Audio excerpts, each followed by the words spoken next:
Muy buenos días. Sean bienvenidos a este foro El Arco Minero, Medio Ambiente y Población Indígena, organizado por el Instituto de Estudios Parlamentarios Fermín Toro, en alianza con la Universidad Católica Andrés Bello y con el apoyo tecnológico de Universitas Fundación. El arco minero es un tema con implicaciones humanas, primero que todo, también con implicaciones ambientales, implicaciones de vigencia efectiva del Estado de Derecho y, por supuesto, de seguridad nacional. Todos estos son motivos para que los venezolanos de todo el país nos sintamos concernidos por lo que ocurre en este costado sureste de nuestra república. Y por eso hemos organizado este foro, que es una iniciativa que nos ha presentado el Grupo de Trabajo de Pueblos Indígenas en nuestro instituto. A ellos agradezco que hayan tenido la idea, porque hay que subrayar, hay que poner de relieve este tema que es de palpitante realidad regional, pero de gran importancia nacional. Agradezco la participación de los panelistas muy distinguidos que hoy nos acompañan, la profesora Aiskel Andrade de la Universidad Católica Andrés Bello, Guayana, el profesor, el sociólogo William Flores, activista por los derechos humanos, y mi estimadísimo amigo Américo de Gracia, un político que se ha significado en la conocimiento, la comprensión y la denuncia de los problemas que el arco minero está trayendo en esa región del sur del estado Bolívar, con efectos en toda Venezuela. A ellos muchas gracias. Y también, desde luego, gracias al politólogo y abogado Tulio Gudiño, parte del equipo del instituto, quien será el moderador de este foro. A él lo dejo en el uso de la palabra y muchas gracias a ustedes por su compañía.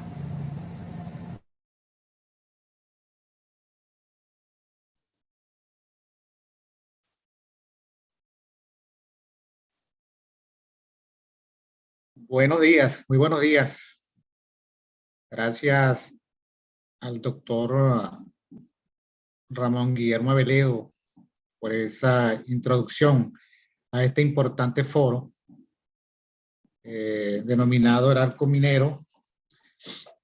El arco minero y su impacto en medio ambiente y las poblaciones indígenas. Realmente para nosotros como mesa indígena de este instituto, hacemos votos, hemos sido parte o somos parte de esta situación que se ha presentado desde el inicio con la implementación del arco minero. Y realmente como miembro de un pueblo indígena, en este caso Cariña, que tiene también su asiento en el arco minero, sentimos mucha preocupación. Nuestra compañera también que hace votos en la mesa, Maulimer, no nos acompaña, pero siempre ella es miembro del pueblo Baniva, del estado Amazonas. Y bueno, hemos mostrado, como dijo el doctor Avelado, mucha preocupación. En el día de hoy tenemos personas conocedoras, nuestra profesora Aiskel Andrade, que es una politóloga, una investigadora, ciertamente ha demostrado mucha preocupación y se ha ocupado pues del tema, de todo lo que está pasando en el arco minero, que eso es una extensión bastante significativa que trastoca el territorio, digamos que el 12% del territorio nacional significa pues ese arco minero. Pero dejemos sin más preámbulos para que sean los expertos, los ponentes, quienes nos digan pues y nos nutran de lo que está pasando en el arco minero. Sabemos que tenemos muchas inquietudes, muchas preguntas de los participantes, a quien también le damos las gracias por su participación. Y bueno, le voy a ceder el derecho de palabra a la profesora e investigadora y paisana Aisquel Andrade. Bienvenida, Aisquel. Y, eh, nuevamente te doy las gracias por estar con nosotros. Gracias, muchísimas gracias, profesor Tulio. Muchas gracias y bueno, agradecida también al Instituto, el Instituto Parlamentario, el Instituto de Estudios Parlamentarios Fermín Toro, es decir, no solamente por la invitación, sino fundamentalmente por abrir un espacio para la reflexión y el debate de un tema que ciertamente no solamente afecta al Estado Bolívar y a la región amazónica, sino que por sus implicaciones amazónicas afecta al país y por supuesto geoestratégicamente a buena parte del planeta por las implicaciones amazónicas que tiene lo que aquí está ocurriendo. Entonces yo de verdad agradezco al profesor Ramón Guillermo Aveledo y a todo el resto del equipo de trabajo del instituto haberse tomado el tiempo y la decisión, y por supuesto al grupo indígena que ha impulsado, como bien decía el profesor Aveledo, ha impulsado esta actividad. Pues yo voy a compartirles una presentación.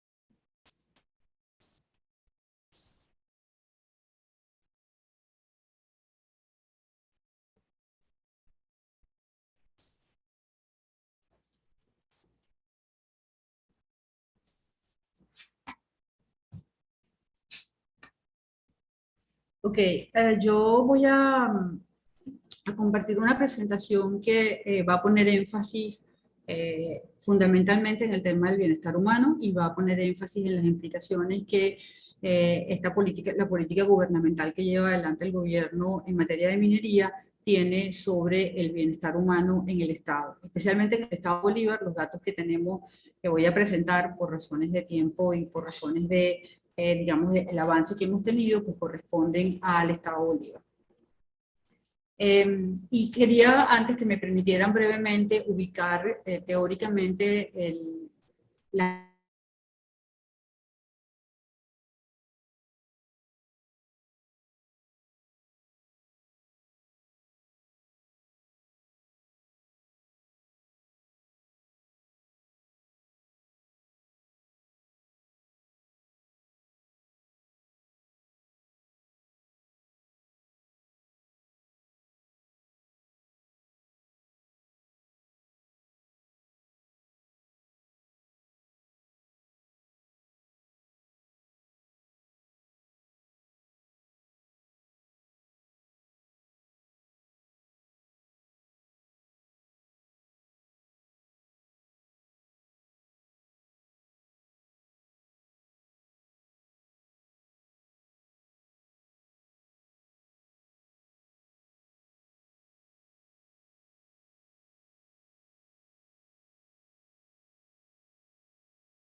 Estamos teniendo problemas, parece, con la presentación.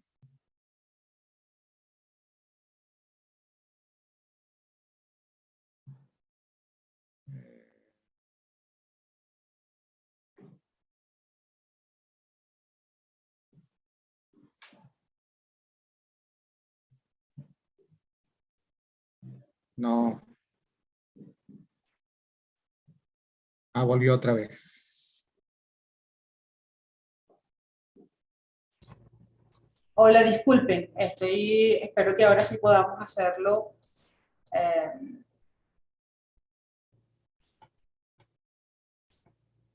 no.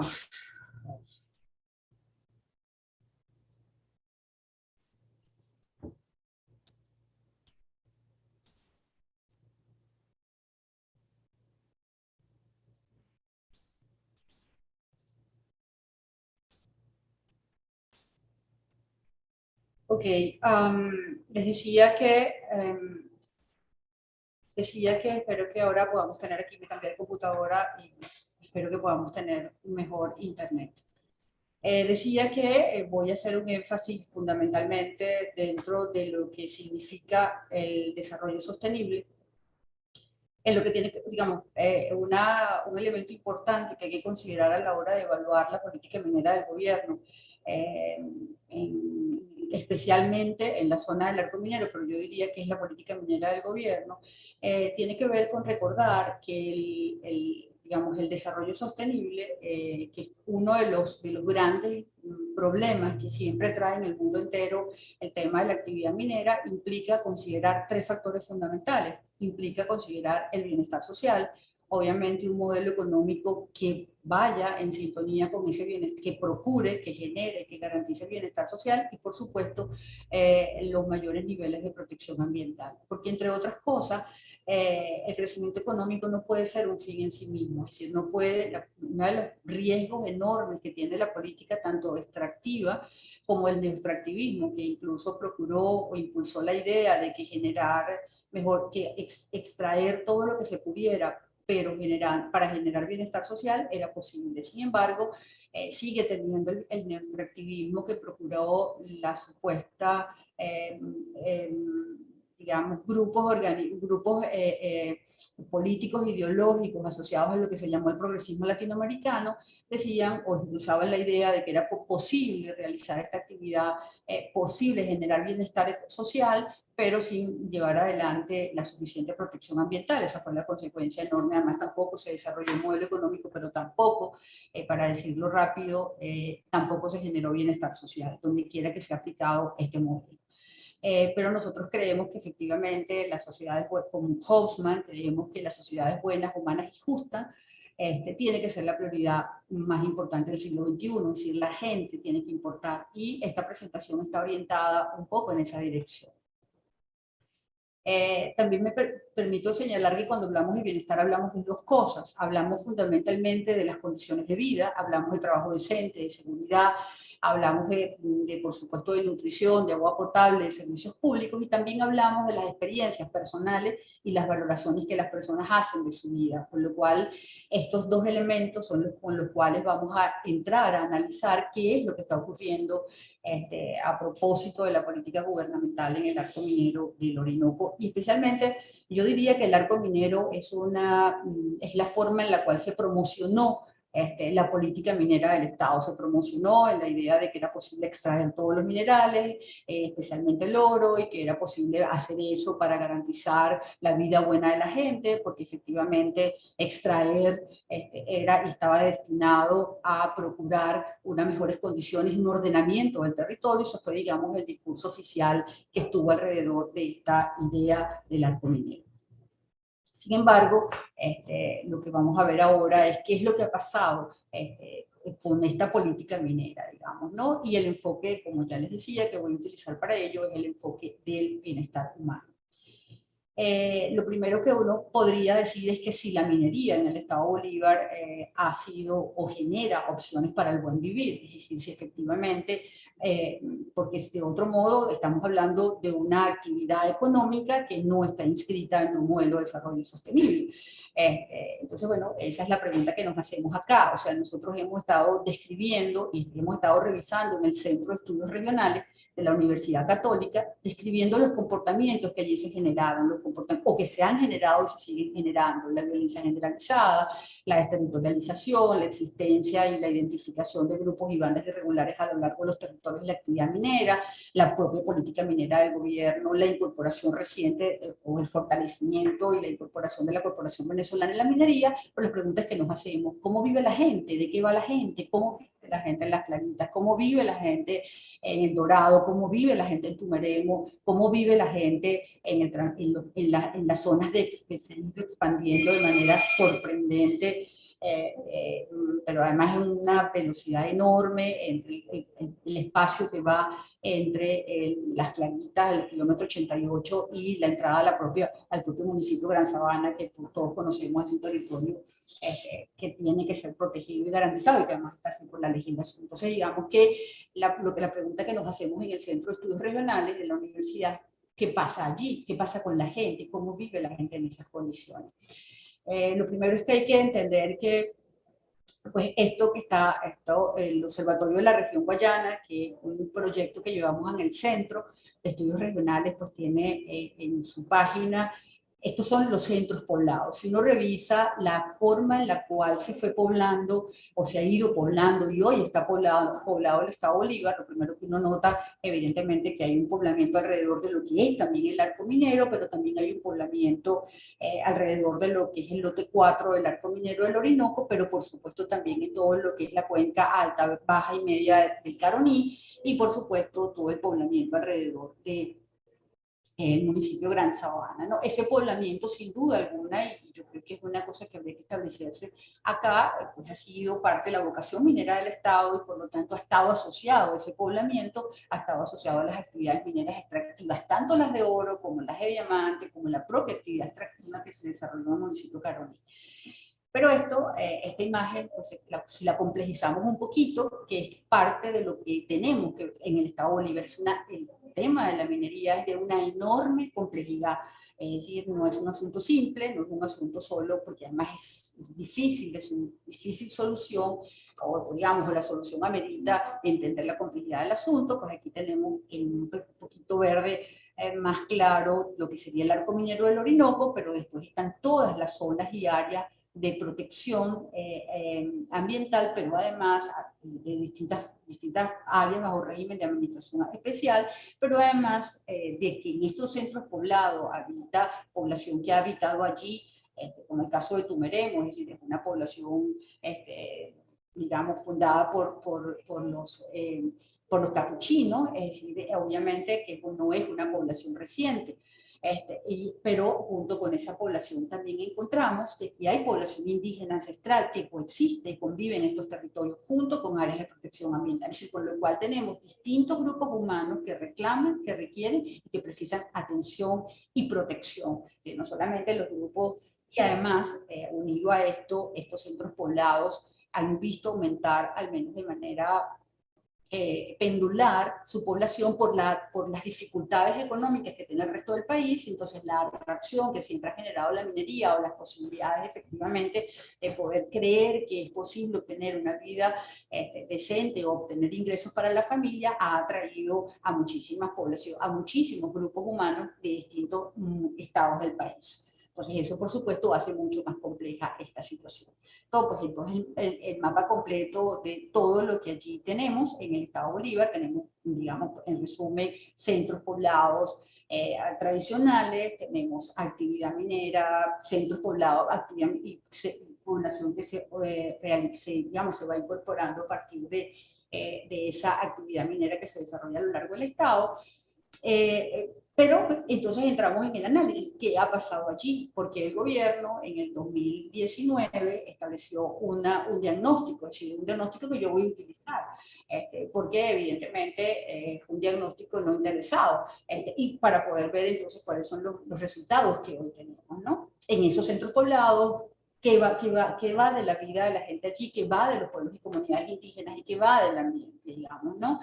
El gobierno en el 2019, en el plan sectorial minero, decía que lo que haría en ese espacio territorial que iba a ordenar a través de ese plan minero la precarización de las condiciones de vida de los mineros y también de esas comunidades aledañas que les hablaba. Había afectación del ambiente y la salud, especialmente con lo que se refiere al tema de la malaria, y por supuesto a un agravamiento de la criminalidad. Decía también que en relación a decía el gobierno, sigo citando el gobierno en el plan sectorial minero, decía que había empleo de sustancias contaminantes, por supuesto como el mercurio, el uso de tecnologías efectivamente obsoletas que afectan y no incorporadas ni adecuadas a lo que pues en el desarrollo y la evolución tecnológica de la minería en algunos lugares se ha incorporado para mejorar la vinculación o los daños que siempre suele producir la minería en el tema ambiental, y por supuesto un daño a las cuencas que ya vimos que en definitiva pues la distribución poblacional afecta necesariamente a las cuencas, y por supuesto la actividad minera,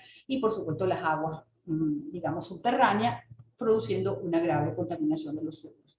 Decía también, para finalizar con el diagnóstico del gobierno, que había un ejercicio poco organizado y con ciertos aspectos ilegales de la minería que existe en varias zonas de Bolívar. Entonces uno podía imaginar, pasado que son unos cuantos años del 2019, pues qué es lo que hoy tenemos en el estado de Bolívar. Pues lo que tenemos en el estado Bolívar, de acuerdo con datos de ENCOVI, el Observatorio Venezolano de Violencia, y del Observatorio de la Región Guayana, de la Universidad Católica Andrés Bello, es pobreza. Y cuando hablamos de pobreza en esta dirección, estamos hablando de pobreza, esta es la línea azul que ven acá, es pobreza multidimensional, es decir, es todo lo que tiene que ver con, empleo, con las condiciones de bienestar, empleo digno, salud, educación, posibilidades, etcétera, ¿no? Y cuando hablamos, por supuesto, cómo valoran los habitantes de los municipios Piar, Sifontes, Gran Sabana y Cedeño su vida, pues evidentemente también llaman la atención. Es decir, más de la mitad de la población, y por supuesto aumenta en la medida en la cual las condiciones son peores, valora su vida, viven allí, están allí, además quieren estar allí. Yo creo que esto es un dato importante. La gente que habita esos territorios, no digo solo los que se dedican a la actividad minera, pero también pues la señora que vive de los servicios alrededor de la minería quiere vivir allí. Y las personas que viven allí, no solamente los pueblos y comunidades indígenas que quieren seguir viviendo allí, esa población, pues simple y llanamente cada vez ve sentirse mucho peor sus condiciones de vida. Y por supuesto, por otro lado tenemos los indicadores de violencia. Como saben, nosotros tenemos entre los datos que recoge el Observatorio Venezolano de Violencia, el municipio, el Callao, pues uno de los municipios más violentos del estado, pues las noticias que corren sobre ella pues ya dan una idea de por qué tenemos el municipio más violento, uno de los municipios más violentos del estado. Siempre estamos nosotros en el estado Bolívar con esos rankings, porque además somos entre los 3 estados con mayores niveles de inflación, entonces por supuesto eso dificulta las condiciones de vida de la gente. Ahora, ¿qué preocupa a las familias? Ese dato de cómo se siente la gente, pues en Sifontes, cuya capital es Tumaremo, que es un municipio netamente minero, preocupa la droga, el alcoholismo, la prostitución. En Upata preocupa la capacidad adquisitiva y la inseguridad. Upata es un lugar que hay que mirar, perdón, el municipio de Piar, estos datos en su mayoría están recogidos en municipios urbanos, están recogidos en Upata. Esto es un dato que preocupa, sobre todo el tema de la inseguridad, porque Upata hasta bien reciente se había mantenido de alguna manera tratando de intentar no sucumbir a los efectos negativos de lo que había sido la actividad minera. Empiezan a aparecer como un tema importante que preocupa a las familias, el tema de la inseguridad. En el caso de la Gran Sabana, pues también igual que Piar, la capacidad adquisitiva y la inseguridad son los dos problemas que más importan a las familias. Y el Cedeño, del cual se habla menos como centro de actividad minera, pero que lo es también, una cosa que llama la atención, que preocupa a las familias y que ha llamado la atención del Centro de Estudios Regionales, es que piensa aparecer incluso las faltas de posibilidades de progreso que es común a todos los municipios, pero en este municipio está entre los dos principales problemas, las faltas de posibilidades de progreso. Es decir, que con todos estos datos lo que queremos mostrarles es que efectivamente, y los datos anteriores, es que uno podría concluir necesariamente que la actividad minera no ha traído a los habitantes del estado Bolívar, de estos municipios, simplemente son de muestra, no ha traído bienestar. Es decir, porque el resto, digamos, el del caso del Callao, pues no es distinta la situación, porque ahora hay un elemento adicional en el caso de estos municipios, que es el miedo, y el miedo evidentemente es uno de los peores enemigos del bienestar. Pero lo otro es que hay una absoluta vulneración de los derechos fundamentales, porque como decimos en el centro,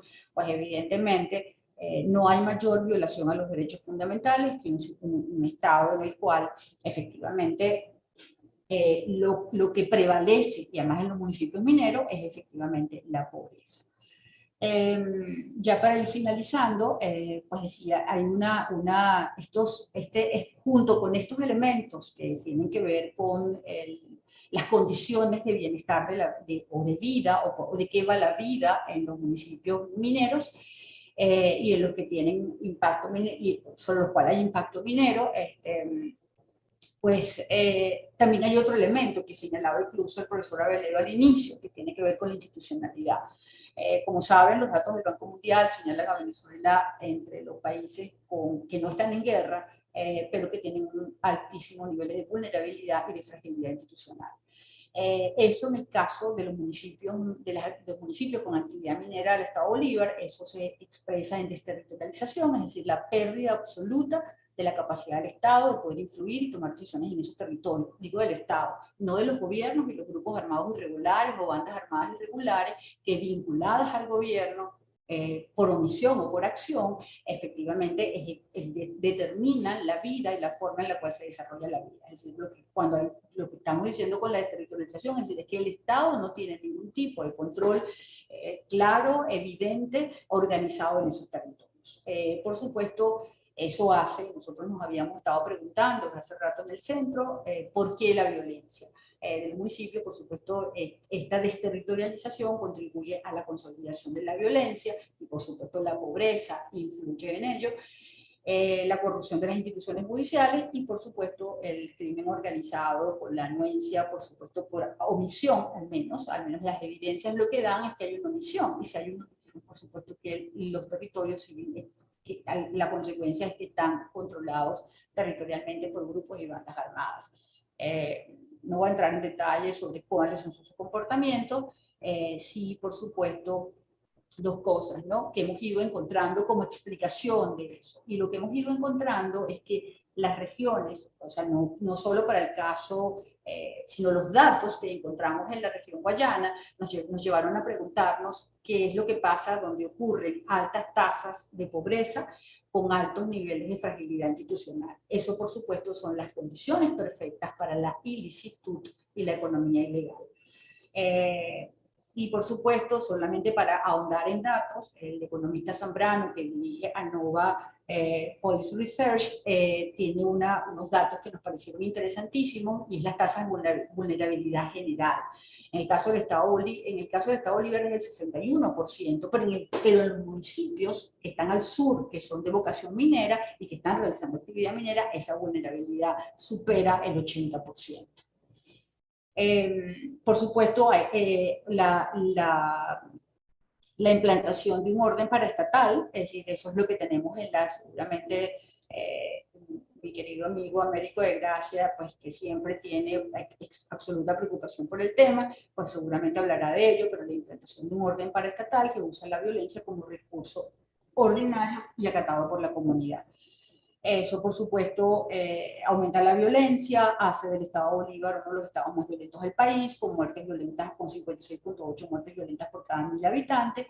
Y yo finalizaría diciendo y reflexionando que después de 6 años el decreto del arco minero del Orinoco, y que es una expresión de la política extractiva depredadora del gobierno venezolano y del plan sectorial minero, el modelo de explotación minera que impulsa, sigue, como vemos, con estos datos, empeorando las condiciones de bienestar de los grupos humanos, y no vemos que eso está por mejorar. Al revés, vemos que está por complicarse, al revés vemos mayores niveles de confrontación entre la incorporación de otros grupos y otros actores dentro de esa realidad minera, y por supuesto eso hace que pues, estos espacios sirvan para reflexionar sobre el tema. De mi parte, muchísimas gracias. Y bueno, podemos después compartir algunas otras cosas que pueden resultar importantes sobre el tema. En el Centro de Estudios Regionales estamos interesados, por supuesto, en las 3 dimensiones del bienestar, pero en las 3 dimensiones del desarrollo sostenible, pero nos preocupa esencialmente o especialmente el bienestar de la gente que habita los territorios del Estado Bolívar, que tienen absoluto derecho a vivir, que tienen absoluto derecho a construir su vida, y por supuesto nosotros estamos obligados. Es verdad que el gobierno, uno podría decir que finalmente para que todo esto cambie debía cambiar la orientación de la política minera del gobierno. Es decir, yo ni siquiera estoy hablando en este punto de que no exista política minera, lo que estoy diciendo es que debe haber una política minera más consona con las condiciones de bienestar de la gente, y una política minera obviamente está el gobierno no da señales de querer cambiar su política minera, pero sí creo que estamos en la obligación, quienes de alguna manera estamos comprometidos con el bienestar y con la salud de la gente y con las condiciones de vida de la gente, pues seguir impulsando espacios para la reflexión sobre lo que esto significa y lo que esta política minera ha significado para la gente que habita esos territorios y que, yo insisto, tienen derecho a estar en esos territorios y a vivir en las condiciones en las cuales, en el caso de las comunidades indígenas ancestralmente tienen, pero en el caso de las que no son ancestrales, como las comunidades indígenas, lo tienen desde que fueron implantados en la colonia y han criado allí su vida, tienen enterrados sus muertos y tienen derecho a vivir en las comunidades y en los lugares en los que han escogido para vivir. Muchísimas gracias.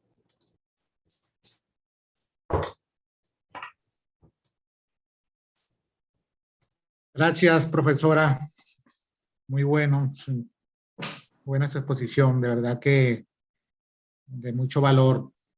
Esas estadísticas tienen bastante basamento, producto pues, de los estudios, y de verdad que es muy importante que tomemos en cuenta ese tipo de todas esas informaciones.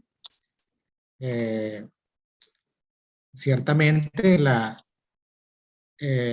comunidades mineras, y a ellos se suman me parece bastante resaltante, y cabe destacar lo que usted habla de, a pesar de que del cuadro de mejoramiento de las condiciones de vida, poblaciones enteras, entre ellas las indígenas, aún prefieren permanecer allí, porque ese es el caso pues de las comunidades indígenas.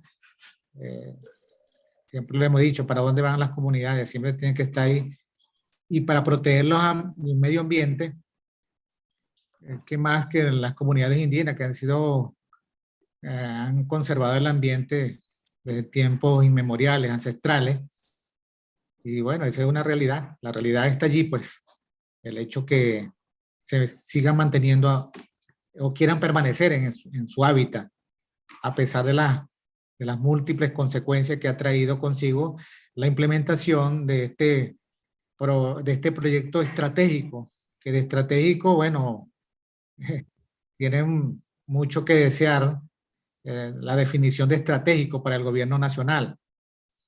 Sin embargo, tenemos ese cuadro, y quiero darle el derecho de palabra a nuestro amigo Américo de Gracia.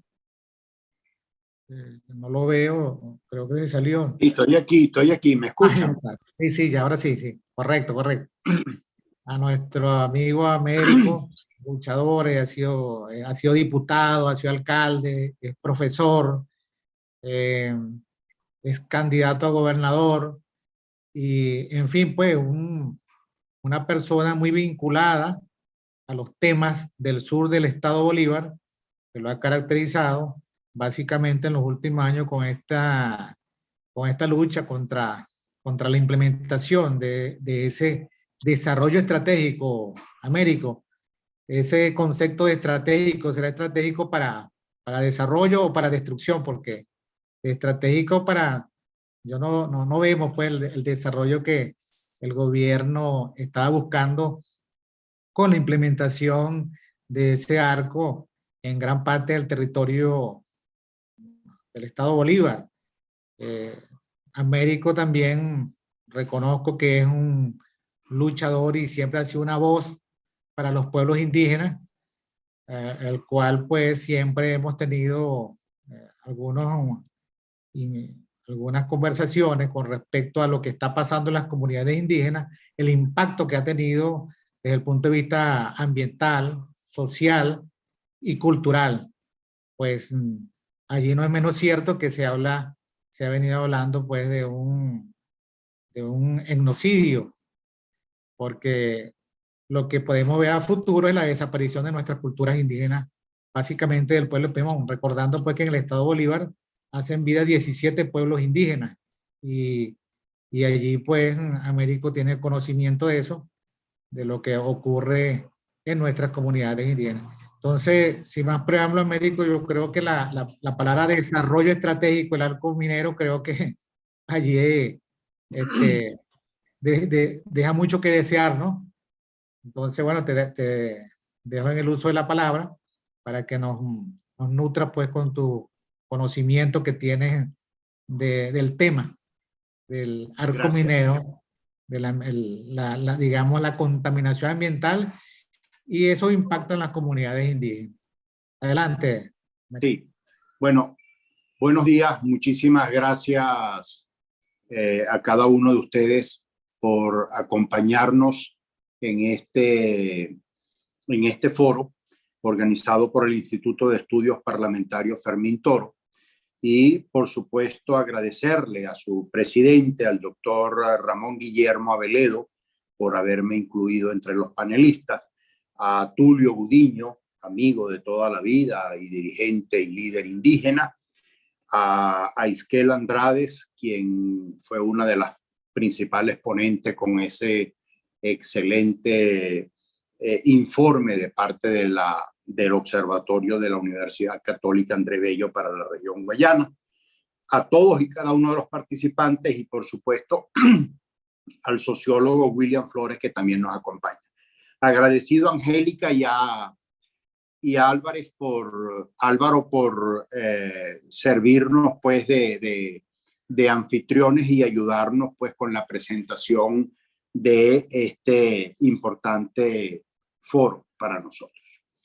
Bueno, yo quisiera en principio profundizar en los próximos minutos sobre este tema y el efecto, el origen y las alternativas que pudieran presentarse a propósito de irle encontrando algún sentido también a todo esto que estamos de alguna manera involucrados y viviendo, especialmente quienes habitamos al sur del Orinoco, no solamente en el estado Bolívar, sino también en Amazonas y el delta Amacuro.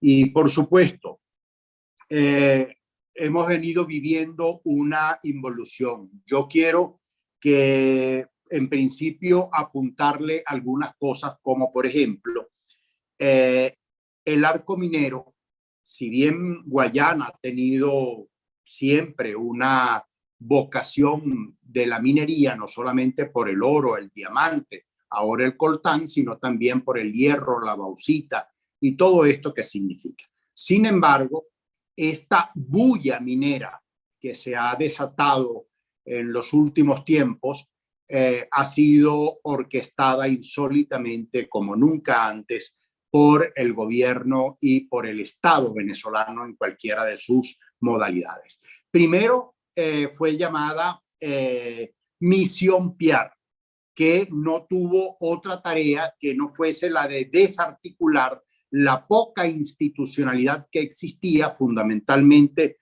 por Tecmin-CBG y desbaratar todo ese trabajo que se venía desarrollando a través de las cooperativas mineras. Eso desapareció y el instrumento que usó el régimen para desaparecer esa estructura no fue otra que la de, en este caso, la Misión Piar.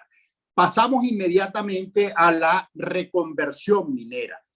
Allí la reconversión minera sirvió para desalojar y por supuesto comenzaron las masacres. Las masacres incluso tienen partidas de nacimiento, están registradas de manera pública, notoria y comunicacional con el evento ocurrido en la comunidad indígena del Alto Paragua, Musupa, en el municipio hoy conocido como municipio Angostura, antes Raúl Leoni, cuya capital es Ciudad Piar, y se produjo el 26 de septiembre del año 2006.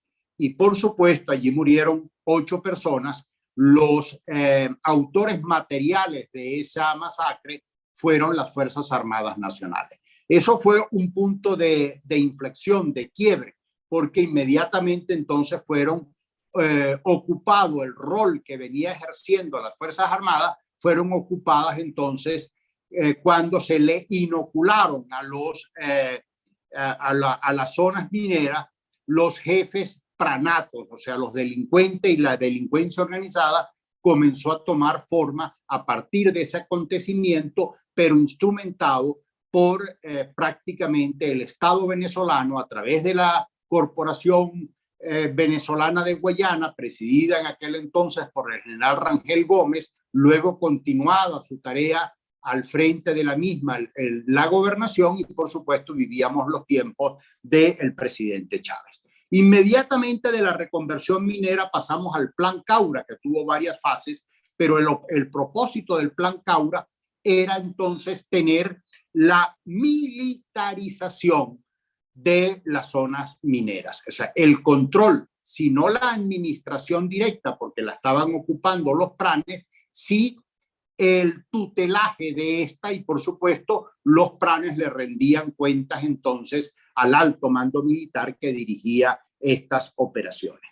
Pasamos inmediatamente a la nacionalización del oro, así fue como degeneramos finalmente en el arco minero, pero la nacionalización del oro tuvo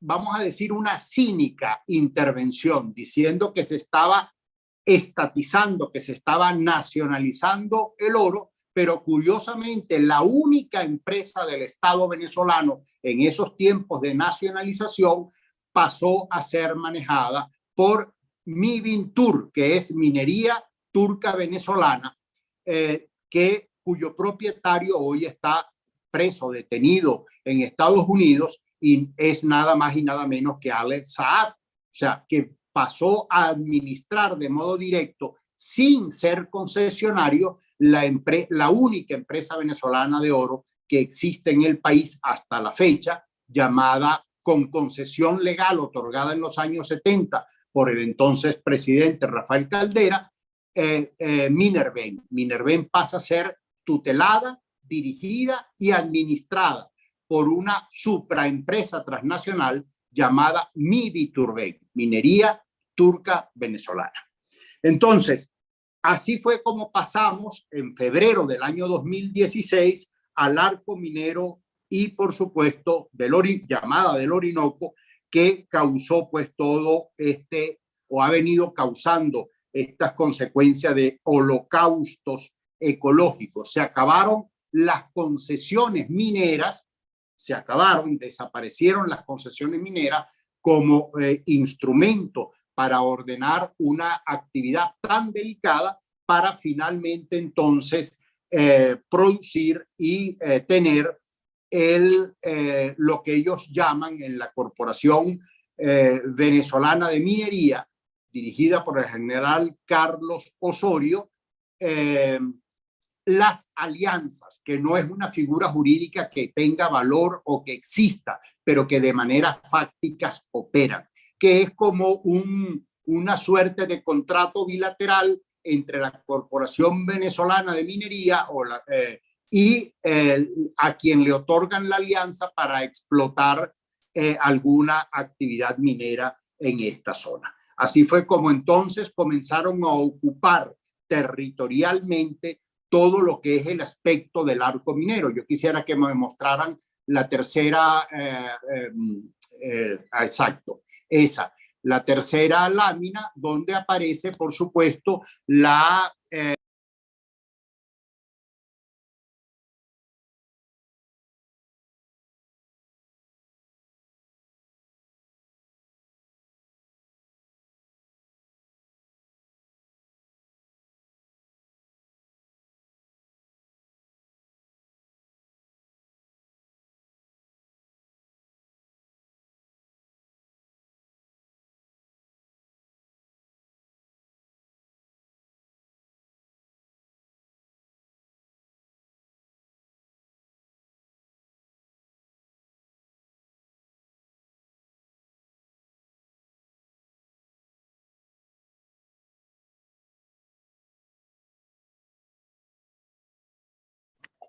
¿Me copian?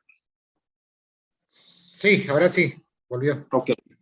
En febrero del año 2016 se le asignan 111.843.70 kilómetros cuadrados. Eso equivale a decir, de todo el estado Bolívar, eso equivale a decir un territorio similar a la República de Cuba o de Panamá o de Bélgica, por decir algunos países, para que tengan una dimensión, que pareciera que es mucho. Sin embargo, no contentos con esto, como pudieron demostrarse en las láminas mostradas por la doctora Isquel Andrades de la UCAP, eso se minó de tal manera todo el estado Bolívar que sobrepasó los 111.000 kilómetros cuadrados, todo ese territorio cubano, mejor dicho, de la dimensión de Cuba, que era el 12% del territorio nacional, mutamos a prácticamente el 50% del territorio nacional, porque hoy la actividad minera se está desarrollando de manera ilícita, de manera inconstitucional y de manera salvaje en los 3 estados al sur del Orinoco, vale decir, el Amazonas, con sus 177.617 kilómetros cuadrados, todo el estado Bolívar con 242.801 kilómetros cuadrados y todo el delta Macuro con más de 40.200 kilómetros cuadrados. Eso da un total de 460.618 kilómetros cuadrados, pero para que tengan una idea de lo que eso significa y la dimensión que eso tiene, ese es un espacio 5 veces más grande que la República de Portugal. Todo ese espacio del que hemos hablado es 5 veces más grande que la República de Portugal, para que tengan una idea de la dimensión del daño ecológico y de la tragedia que esta bulla minera del arco minero está causando al sur prácticamente del Orinoco, pero que tiene incidencias en toda Venezuela. Una de las más crueles incidencias, le agradezco la cuarta página, exacto, gracias, es todo el perfil de nuestro estado prácticamente cambió. Ciudad Guayana no era conocida por la actividad minera en sí mismo, sino por ser el parque industrial más importante del país. Teníamos en este caso a Ciudad Bolívar como ciudad universitaria, Upata como zona ganadera y lechera quizás más importante del estado. La Paragua, que hoy es una zona minera, era convertida, era el granero de maíz más importante del sur oriente del país, y así sucesivamente, para desembocar en un territorio lamentablemente ocupado. ¿Ocupado por quién? Ocupado por Cuba, ocupado por China, por Rusia, por Turquía, por Irán, que tienen, por supuesto, actividad minera en toda esa zona, pero también ocupada por organizaciones criminales como los pranatos, que usan incluso de manera impune el nombre de sindicato para disfrazar todas sus tareas. Tiene ocupada también por el ELN y por la FARC, que son socios perfectos en armonía con el gobierno para hacer sinergia, no solamente desde el punto de vista económico, desde el punto de vista financiero, sino también desde el punto de vista político. Todo ello tutelado por prácticamente las Fuerzas Armadas Nacionales. Esto destruye buena parte de todos nuestros parques, el Canaima, el Caura, el Yapacana, el Parima Tapirapecó o el Mariusa, el Sariñama. O sea, todos estos parques hoy están siendo violentados en su geografía, y por supuesto a los pueblos indígenas que allí habitan. No es que habitaban, es que todavía habitan: los Panares, los Guaraos, los Anema, los Oti, los Pemón, los Yecuana, los Piaroa, los Jibi. Todavía hoy son pobladores, pero que se ven diezmados por este ecocidio sistemático sin precedentes en la historia de nuestro país. Y por supuesto, permítanme el desliz verbal, también se ha cometido un hidrocidio, porque están acabando con la cuenca hidrográfica más importante del país, la más rica de todas, la que concentra el 80% de la riqueza de nuestras aguas de toda Venezuela. De hecho, los 3 ríos más grandes de todo el país, que son el Orinoco, el Caroní y el Caura, están ubicados pues en este territorio que acabamos de señalar. Pero también tiene un efecto, y me vuelven a permitir el desliz verbal, una suerte de electricidio. Por eso digo que no es solamente dañar a Venezuela, al estado Bolívar o al sur del Orinoco, sino que esto tiene también efectos en la electricidad porque están afectando la cuenca del río del lago de Guri, el río Paragua, el río Icabarú y el río Caroní. Son los 3 ríos que hoy tienen actividad minera en oro y en diamante, que crean mucho lodo y que se han visto en la obligación por primera vez en la historia de la represa de Guri tener que dragarla para que eso no dañe ni afecte a las turbinas. Por supuesto, entonces ahí estaríamos perdiendo prácticamente la capacidad eléctrica de toda Venezuela en función del oro. Y entonces ahí también cabría preguntarse si estamos más interesados en mantener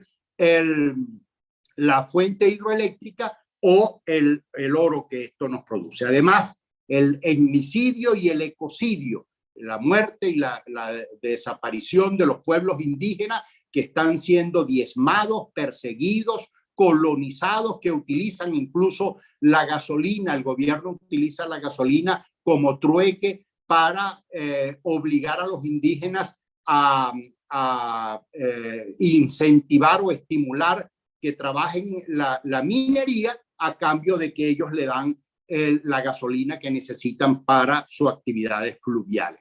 Y también eso se ha colocado y se ha convertido en un financidio, o sea, la muerte financiera también, porque déjenme aportarles estos datos, los pueden corroborar en el Banco Central de Venezuela, que hablan, pues, por ejemplo, de que en materia de oro no se reporta al Banco Central de Venezuela en materia de oro ni siquiera el 1% del Producto Interno Bruto.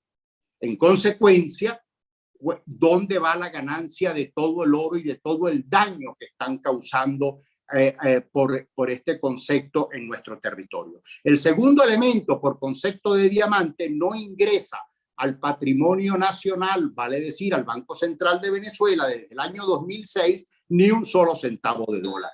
Y en materia de coltán, que comenzó a explotarse regularmente en Paraguasa el año 2017, no ingresa por concepto de coltán ni un solo centavo de dólar.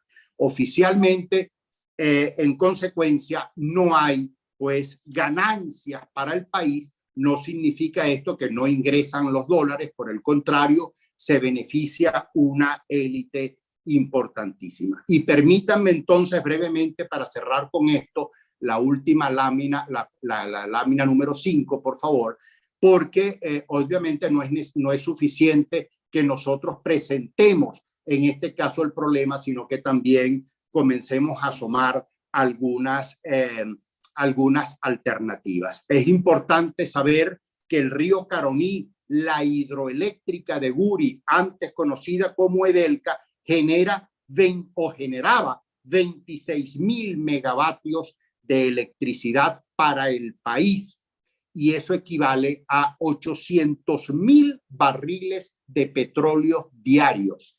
Mejor aporte que ese a la economía nacional, estoy seguro que nadie podrá darlo, ni el oro, ni todo el diamante, ni todo el coltán, ni todos los minerales. O sea, la represa de Guri, solo para mantenerla ella, ya vale la pena que esas actividades no se desarrollen. Y por supuesto, entonces, nosotros estamos propiciando desde Guayana un cambio también de modelo, cambiar la democracia. O sea, tenemos que preservar la democracia para adversarla al totalitarismo, la eficiencia contra el caos, la descentralización versus el centralismo, la productividad versus y la productividad sustentable versus el extractivismo, el trabajo decente versus el populismo, el civilismo versus el militarismo, la institucionalidad a cambio del caudillismo, la justicia a cambio de la impunidad, la transparencia a cambio de la corrupción y, por supuesto, no podría faltar la ecología a cambio del ecocidio. Muchísimas gracias por su atención.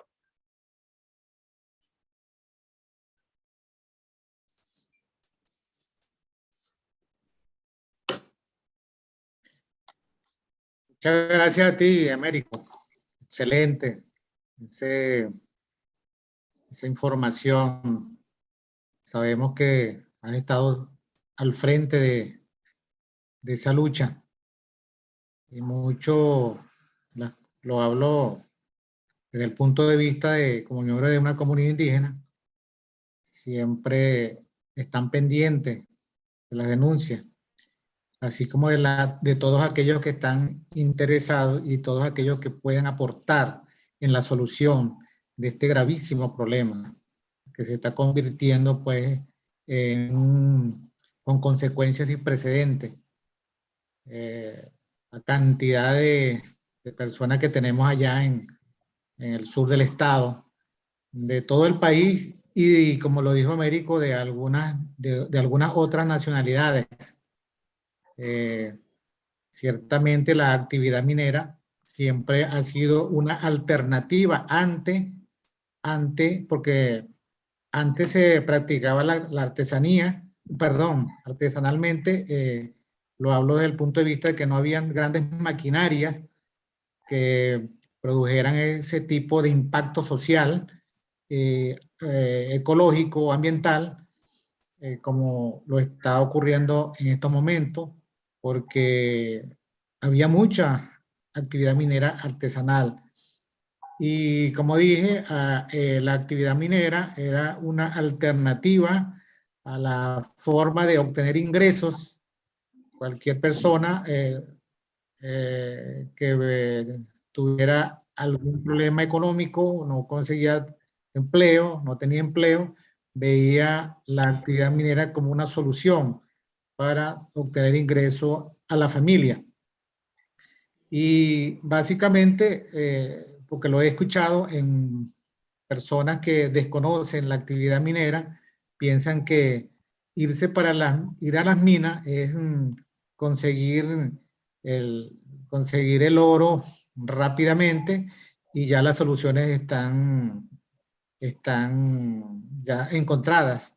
Sin embargo, podemos también observar que esas situaciones están así. Algunos dueños de máquinas de concesión, sí, pero vámonos a la parte, digamos, a la base, a la población. ¿Por qué una persona decide irse para la mina? Muchas veces no se sabe con qué se va a conseguir. Entonces, en este foro tenemos una persona, amiga también, que digamos, ha hecho ese transitar. Él es sindicalista, estuvo trabajando en PDVSA, como me dijo, me informó, lo despidieron de PDVSA. Bueno, ante la falta de ingresos para su familia, tuvo que acudir a las minas. Y yo quisiera pues darle en el uso de la palabra al sociólogo, al amigo William Flores, quien es un conocedor, quien ha estado, como decimos nosotros popularmente, sabe cómo se bate el barro allá abajo.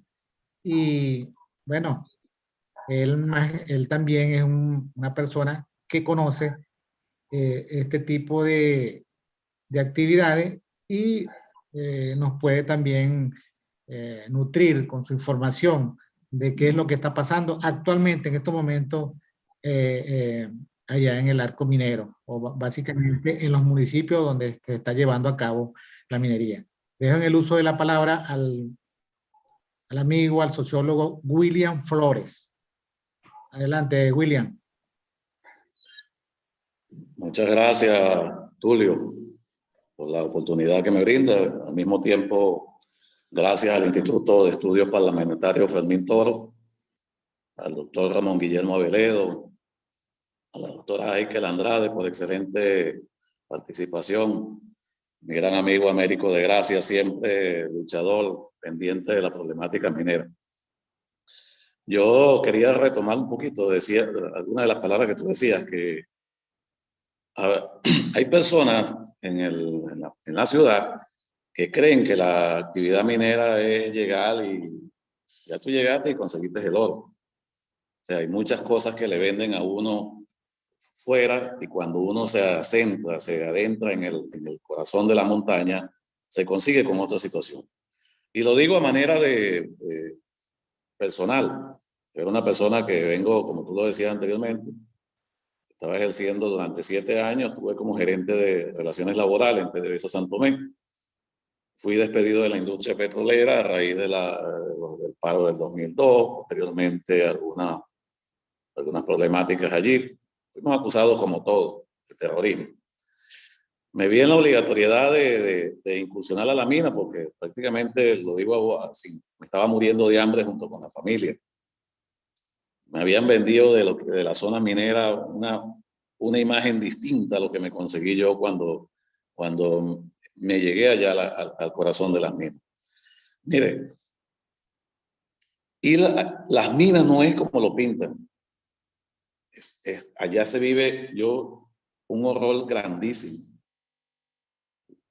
Yo me quedé pasmado viendo cómo delincuentes que allí hacen vida, que son los que controlan la situación allí adentro, someten a las personas, la esclavitud. Yo pensaba que la esclavitud se había abolido en el mundo, pero la esclavitud continúa allí adentro en las zonas mineras.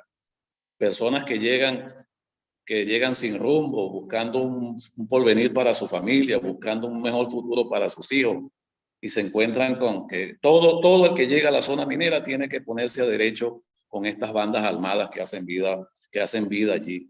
Allí la Guardia Nacional, la policía, el ejército son figuras decorativas, las alcaldías son figuras decorativas. Allí no funcionan las leyes venezolanas, no existen en las zonas mineras. Y esto quiero dejarlo claro. Allí uno tiene que someterse, todo el que llega a las zonas mineras, llámese el sur del estado, llámese hacia la zona de la Paraguas o hacia el Alto Caura, tiene que someterse a lo que digan el pranato allí. Allí, mire, usted consigue prostitución infantil a granel. Hay que vivirlo en carne propia. Niños que son utilizados por el pranato para que distribuyan la droga. Personas que los utilizan como escudo para los enfrentamientos allí entre bandas. Llega cualquier padre de familia desesperado para buscar la comida a una zona minera y al ponerse a derecho al pranato, inmediatamente el pranato lo absorbe o lo llevan hacia su zona de operaciones que ellos llaman allá mecate o llaman base. Tienen varios nombres allí. Esos mecates son zonas de tortura. Toda aquella persona que es llevada a esa zona, bueno, tiene que encomendarse a Dios. Allí cualquier persona por cualquier delito, por mínimo que sea, yo entiendo realmente y siempre lo he dicho, yo acepto que me juzgue unos tribunales nacionales, yo acepto que me juzgue la justicia venezolana. Lo que yo no voy a dar nunca de acuerdo es que me juzgue con un amplio portuario, porque todos los que componen ese pranato allí son delincuentes sanguinarios, sicarios, presidiarios. Muchos de ellos que están allí han salido como muertos de las cárceles de Tocorón, de las cárceles de Tocuyito, de las cárceles de Vistahermosa. Salen como muertos y usted sigue allá revivido, comandando allá a alguna base o algún mecate. Yo a veces me pregunto, ¿y dónde están las autoridades aquí? ¿Dónde están los mismos periodistas? Que no hay bastante autoridad, bastante veces lo he denunciado. y por el hecho de haber denunciado, en una oportunidad tuve que salir huyendo a las 8 de la noche porque me estaban esperando para asesinarme allá en la gallera del kilómetro 88. Ya tenían la orden de que cuando llegara al kilómetro 49 me detuvieran y me llevaran para allá.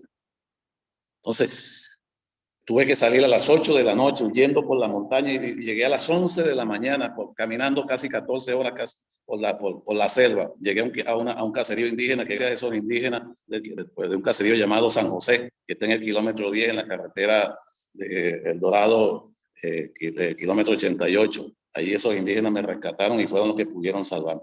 Entonces, eso es algo que se vive a diario. Eso es algo que se vive constante y permanente. Entonces, mucha gente cree que la mina es llegar y abrir un hueco y ya conseguí el oro. No. Eso es un horror lo que se vive allí. Eso es un país dentro de otro país. Eso es un submundo. Yo pensaba que eso se veía en Ruanda, en Somalia, esos genocidios que se veían. No, también se vive ahí en el corazón de la selva. Es terrible y doloroso ver cómo yo tuve la oportunidad de llegar a una mina que se llama El Mosquero, que está de aquel lado del alto, en el del Cuyuni, hacia arriba, y conseguí un valo, una corruptela, que es lo que llaman allá los centros de prostitución, que se llama la Casa de las Muñecas, donde ahí lo que había eran niñas de 12, 13 y 14 años prostituyéndose, todas bajo administradas por el ANARCI. Niñas todos los días llegaban camionetas, llegaban motos, llegaban lanchas, con niñas de Estado Falcón, con niñas del Táchira, con niñas de distintas partes del país, a prostituirse allí. Y lo más cumbre y más doloroso y terrible era que usted veía a las guardias nacionales, a funcionarios del ejército, altos militares, llegar allí también a complacer sus instintos sexuales. Todo eso se vive allí. Todo eso nadie lo puede denunciar. Es imposible tú tomar una gráfica allí, en esa zona. En 2 oportunidades el Pranato me consiguieron tomando algunas gráficas y algunos videos y mis celulares fueron destrozados. Las pocas gráficas que he tenido, que he logrado sacar, las he tenido a todo riesgo. Las he sacado a todo riesgo. Las zonas mineras aquí en el estado Bolívar no es como la pintan. Eso era las zonas mineras que existían hace 20, 30 años atrás, donde una persona iba y producía y traía. Eso se acabó. Eso se acabó. Allí hay una ola de homicidios terrible. Allí hay una ola de criminalidad terrible. Usted se consigue en las picas, en las montañas osamentas de seres humanos. Allá hay para los que conocen lo que es las minas, o los que han ido a las minas más o menos, tienen algún conocimiento, hay algunos huecos que se llaman ñumal, donde caen todo el barro, el barro que después de haber sido procesado el material minero, eso cae en un hueco y se llama ñuma, y eso se hace en grandes lagunas como de arena movediza. Allá hay un hueco de eso donde usted consigue allí cadáveres flotando allí y nadie, uno le hace la denuncia a la guardia, uno le hace la denuncia y más bien corre peligro de que también pase a engrosar esa lista allí. Niños que los utilizan allí para vender droga. Tuve la oportunidad hace como 2 años de conocer a un niño allí llamado Albert, todavía lo recuerdo plenamente como si hubiese sido ayer. El niño llegó y se puso vendía droga y como todo niño, un niño de 10, 11 años llegó y dispuso de ese dinero, porque eso fue los comentarios que se escucharon posteriormente. A los pocos días el niño apareció muerto en una pica y nadie dio nada. El niño tiroteaba en una mina, tiroteaba en una pica.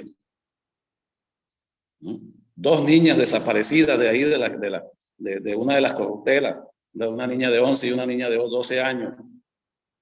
Y las trajeron a prostituirse y como una niña, como toda niña, empezaron a jugarse con unos muchachitos de por allí, de unas zonas de ahí de la zona, y llegaron las niñas y se hicieron noviecitos de los muchachos, de los niñitos.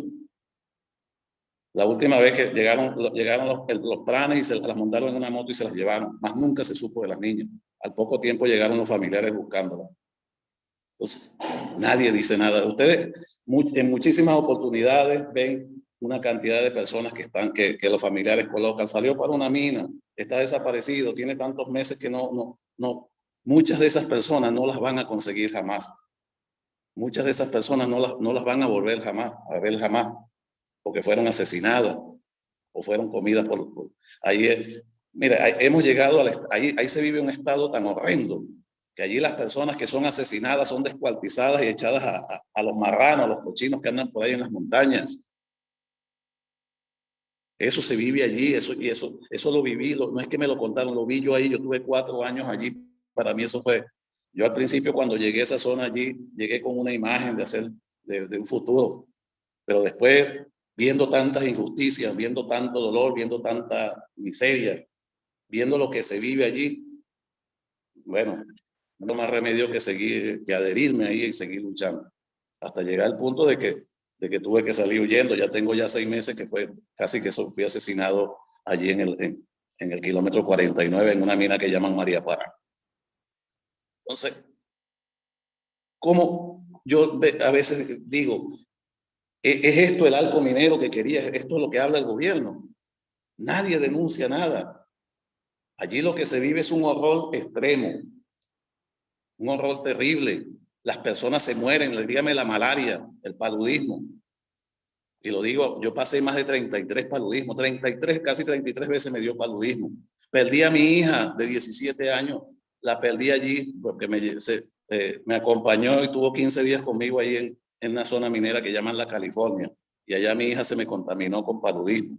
Y no me dio tiempo de sacarla a tiempo y mi hija murió hace 2 años allí con malaria cerebral allí en el hospital del Vacio Vera, Custodio de Upata.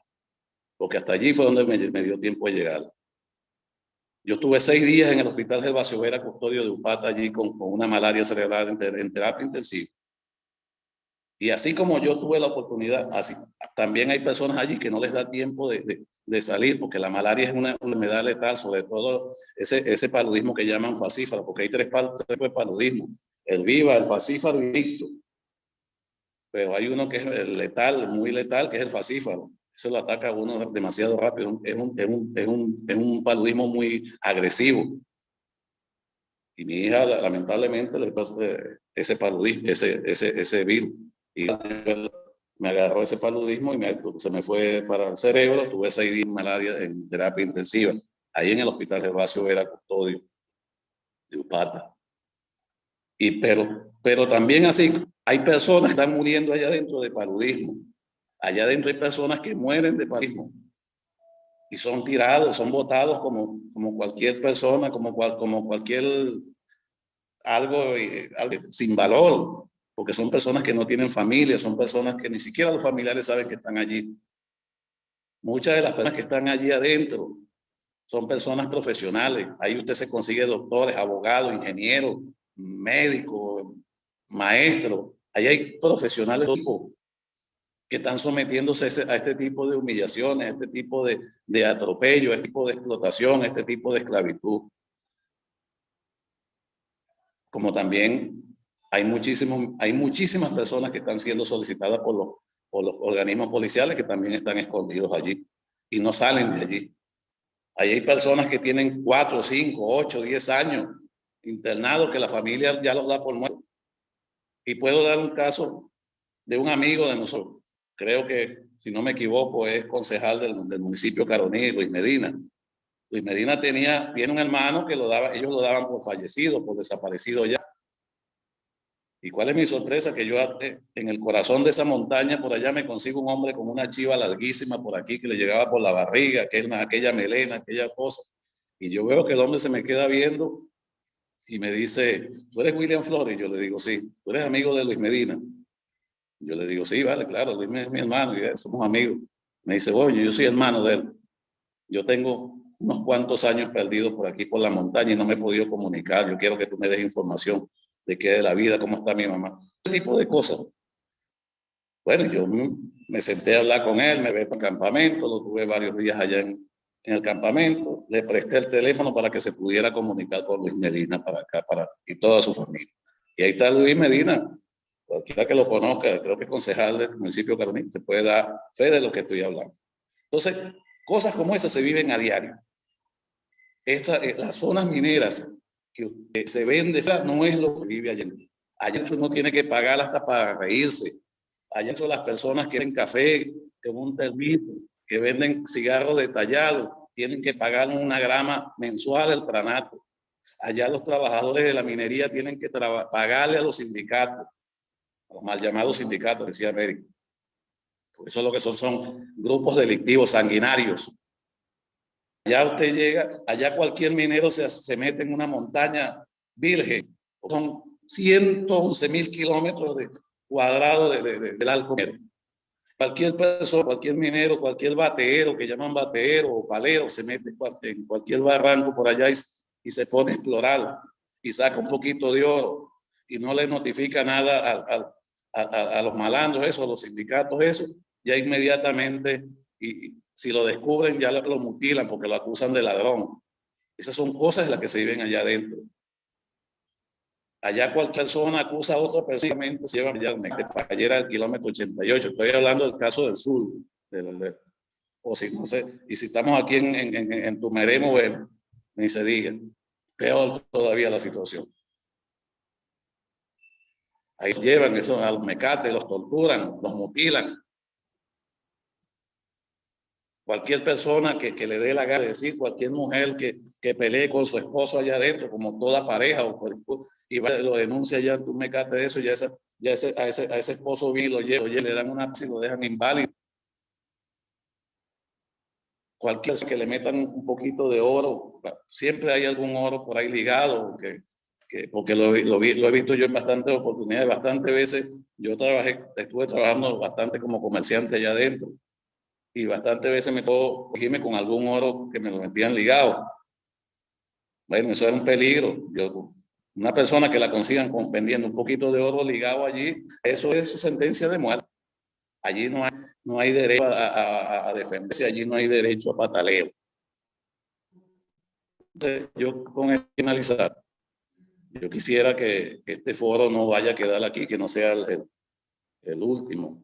Me gustaría que en una nueva oportunidad, si se presenta la oportunidad, bueno, nos invitaran nuevamente para hacer un poquito más amplio. Me disculpan lo poco que he sido algo crudo, he sido algo, pero es que la emoción me embarga, porque yo hoy cuando estoy hablando aquí, me siento que estoy viviendo allá adentro. Por momentos me trasladé hasta allá adentro. Y hoy lo que yo estoy sintiendo aquí sentado, aquí, lo están viviendo miles y miles y miles de venezolanos que están allá adentro haciendo un esfuerzo sobrehumano por tratar de llevar un bocado de comida a sus hijos, aguantando humillaciones, aguantando vejez, atropellos, violaciones. Mire, el sur del estado Bolívar, sobre todo el sur del estado Bolívar, es un país dentro de otro país. Es la zona donde más se violan los derechos humanos en el mundo. Y da dolor y tristeza y al mismo tiempo indignación ver cómo altos funcionarios del gobierno llegan allí a festejar, a jugar gallo allá en la gallera del kilómetro 88, pasan sus flamantes carros a recoger el oro que a costa de sangre, a costa de sufrimiento y a costa de dolor extraen esas personas que están allí. Muchísimas gracias a todos, gracias a Tulio y gracias al doctor Aveledo por la oportunidad que nos brindaron.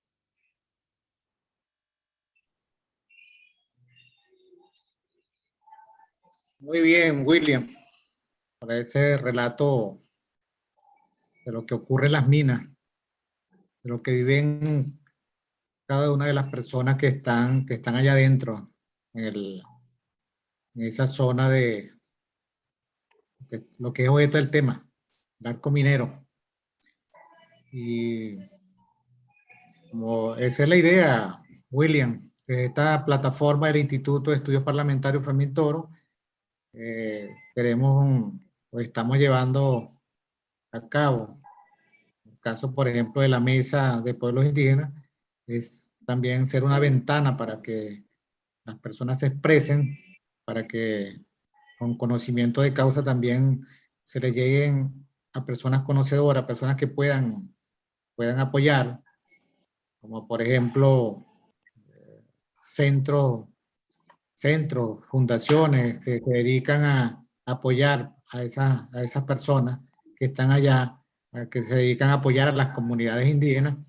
En fin, desde esta plataforma, pues siempre serás bienvenido y para conocer también pues esa cruda realidad.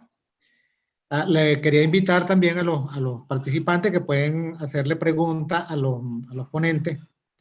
Están abiertas las preguntas por las excelentes exposiciones que ha tenido la profesora Andrade, el diputado Américo de Gracia y el amigo William Flores.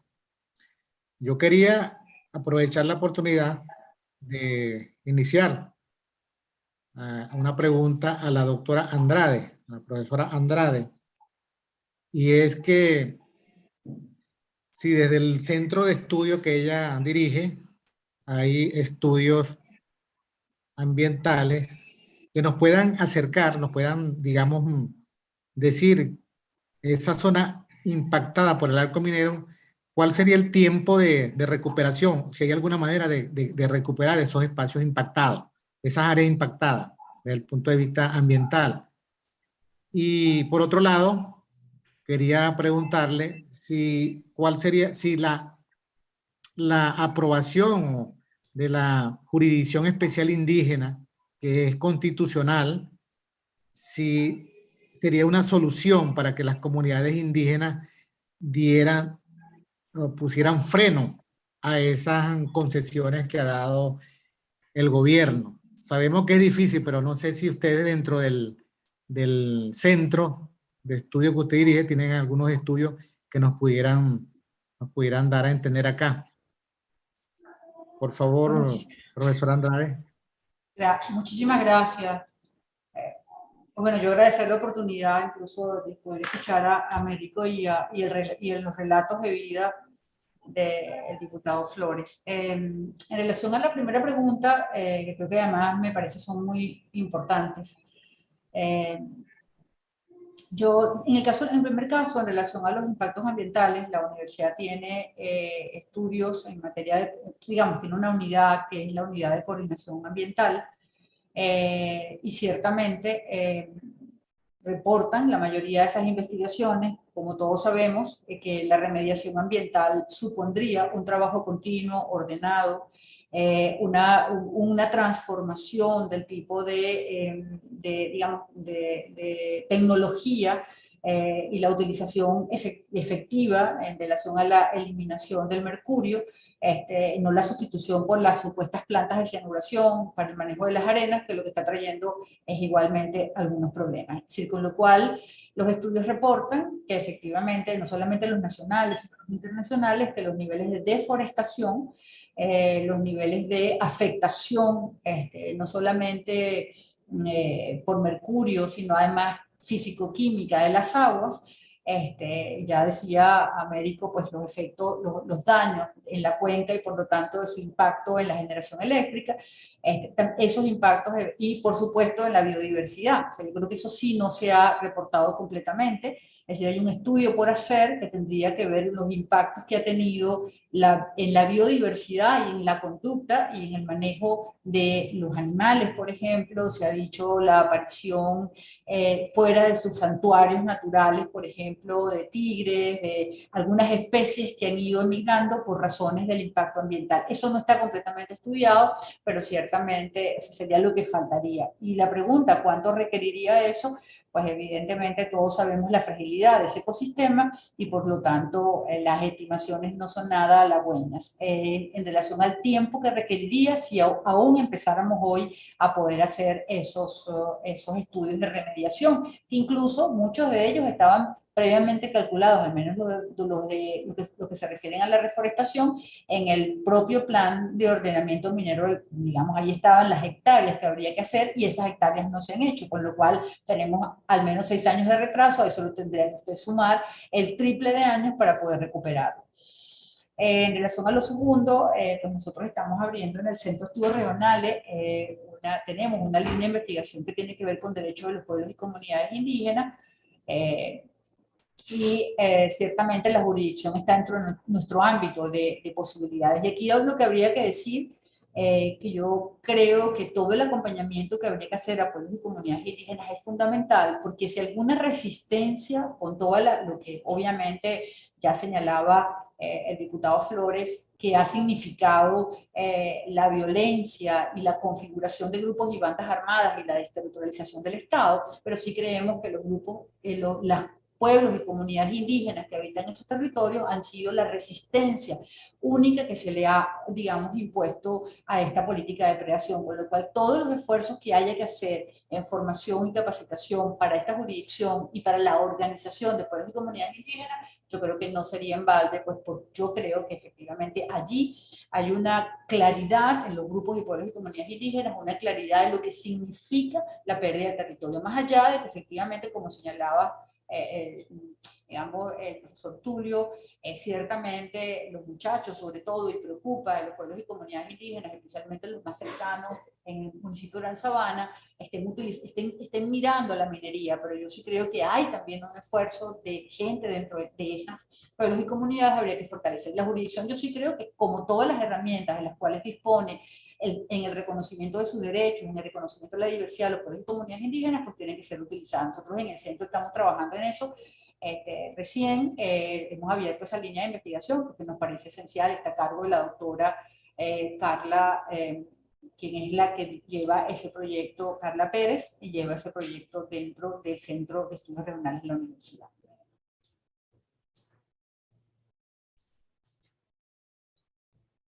Perfecto, profesora. Muy bien, gracias por la información.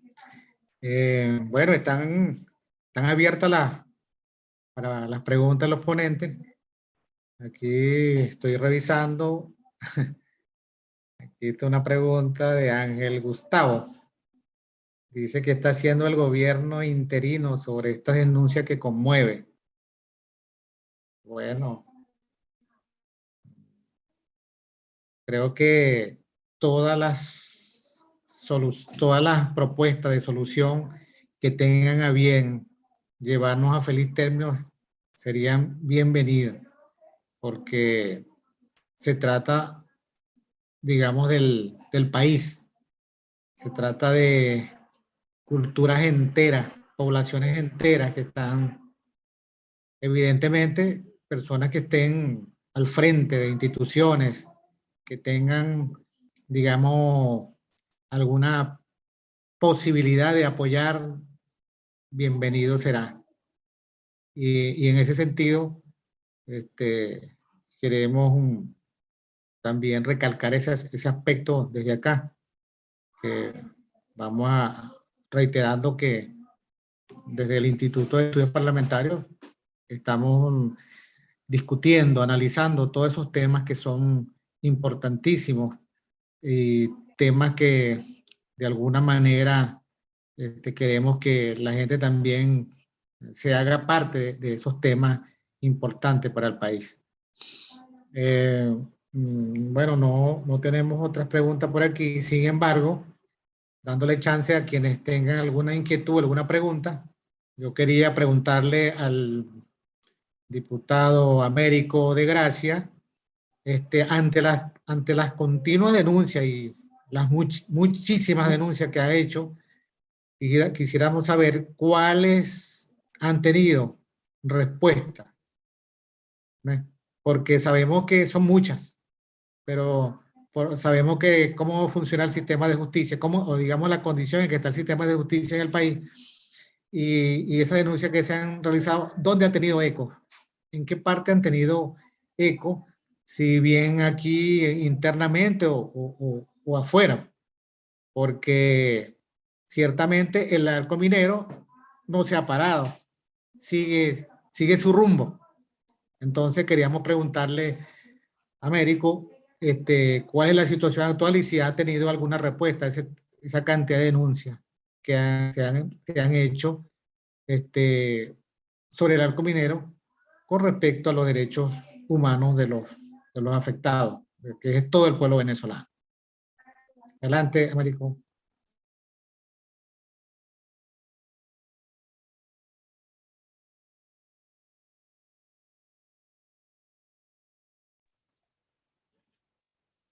Aló, ok. Bueno, sí, gracias, Tulio. Fíjate, las denuncias se han colocado en muchos escenarios. De hecho, hay un capítulo especial en el informe de Michelle Bachelet. Hay un digamos, un capítulo especial para lo que son la violación de los derechos humanos provocados por el arco minero. Todo eso que narró William Flores, el sociólogo, está sustentado no con el testimonio de Américo de Gracia, sino víctimas como el caso del propio William y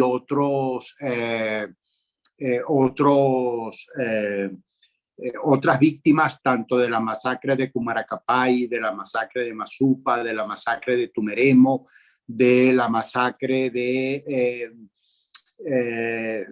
las distintas masacres que han ocurrido, y la violación de los derechos humanos todavía hoy se está investigando. Esto también lo llevó la doctora Tamara Sujú a la Corte Penal Internacional. Lo llevó el doctor Diego Arria a la ONU. Lo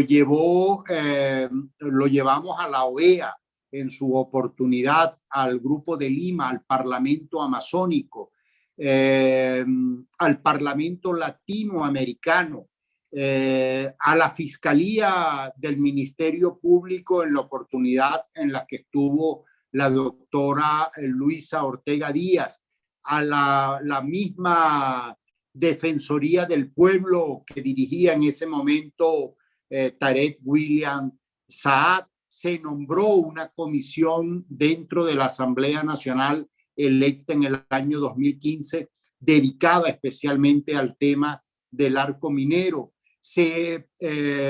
Nos presentamos también en la UNESCO a propósito de que se protegiera y emitieran una alerta, porque el Parque Nacional Canaima es un patrimonio de la humanidad. Ojo, estas diligencias no las hizo todas Américo de Gracia. Estoy hablando de que hay mucha gente que ha puesto denuncias en distintas instancias y se les ha escuchado. Ahora hay que seguir haciendo ruido. Este es un tema que el gobierno le inyecta mucho dinero para hacer lobby e invisibilizarlo a muchas comisiones de derechos humanos, a la Unión Europea. Hubo un pronunciamiento de la Unión Europea específicamente sobre el tema del arco minero. O sea, se ha hecho muchas cosas, pero sin embargo, esta es una tarea muy, pero muy compleja, que tenemos que ponerle cada vez mucho más empeño y mucho más corazón. Hay muchísimas organizaciones ONG, tanto nacionales como internacionales, que están enteradas de la tragedia. Hay organizaciones como SOS Orinoco, como Clima 21, como KPKP, como Fundaredes, que les ha costado incluso exilio, cárcel, persecución, en algunos casos, lamentablemente, pues amenazas que han trascendido y han ido más allá, hasta cobrarle la vida a muchos de estas personas que están denunciando. Cada quien en su área lo está haciendo. El trabajo que está haciendo hoy la Universidad Católica Andrés Bello a través del observatorio es pertinente. El grupo de observación de Guayana Sustentable también está haciendo. El Colegio de Ingenieros del Estado Bolívar tiene capítulo abierto en relación a esta materia. Hay mucha gente, embajadores del Orinoco, que tiene sus